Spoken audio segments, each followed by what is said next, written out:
Hi అండి. నా పేరు పల్లెటూరు. సంక్రాంతి అయిపోయింది. నీకోసం నేను ఏడాదిగా ఎదురు చూస్తున్నా. ఎందుకంటే నువ్వు వస్తే తప్ప నేనంటూ ఉన్నాను అని మా ఊరు వాళ్ళకి గుర్తు రాదు కదా.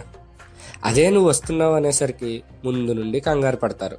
ఎందుకంటే నువ్వు వచ్చే సమయానికి ఊరు వెళ్ళగలమా, బస్సులు ట్రైన్లు చూసుకుని ఇంటికి వెళ్తామో లేదో అని వేలకు వేలు ఖర్చు అయినా సరే ఎక్కడెక్కడి నుండో వస్తారు.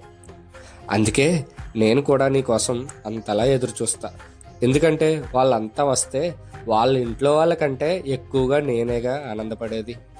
పౌర్ణమి కోసం కూడా చంద్రుడు అంతలా ఎదురు చూడడేమో. ఎందుకంటే అయ్యో అమావాస్య వచ్చింది అని ఆలోచించేలోపే పున్నమి పలకరిస్తుంది కనుక.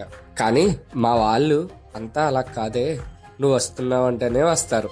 అంటే సంవత్సరానికి ఒకసారి. అప్పటి వరకు విశాలమైన ఇళ్లల్లో ఇరుకు మనస్సులతో బ్రతికే వాళ్ళు నువ్వు వచ్చినప్పుడే ఇరుకు ఇళ్లల్లోకి విశాలమైన మనస్సులతో నవ్వుతూ వస్తారు. వాళ్ళకంటే నన్నే ఎక్కువగా ముస్తాబు చేస్తారు. వాళ్ళ ఆటపాటలతో నాకు ఎంతో సంతోషాన్ని ఇస్తారు. వాళ్ళు వచ్చిన ప్రతిసారి నాకెందుకో తెలియని సంబరం. నా ముందు పుట్టి పెరిగిన వాళ్ళంతా అలా నా ముందే ఎదుగుతూ ప్రయోజకులు అవుతున్నారే అని ఆనందం. కానీ బాధల్లా ఒకటే, నువ్వు వచ్చినప్పుడు తప్ప మిగతా రోజులలో వాళ్ళకి నేను పెద్దగా గుర్తు రాను. ఒకవేళ వచ్చినా నువ్వు వస్తేనే తప్ప వాళ్ళు రారు. అందుకే నా మనసులోని ఆనందంతో పాటు బాధను కూడా బయట పెట్టేస్తున్నానే. నాకు ఉన్న కోరిక ఒక్కటే, నువ్వు ఏడాదికి ఒకసారి కాకుండా 2-3 సార్లు వస్తే బాగుండును అని. అయినా వద్దులే, నువ్వు కూడా పదే పదే వస్తే మా వాళ్ళకి నీ మీద కూడా ప్రేమ తగ్గిపోతుంది.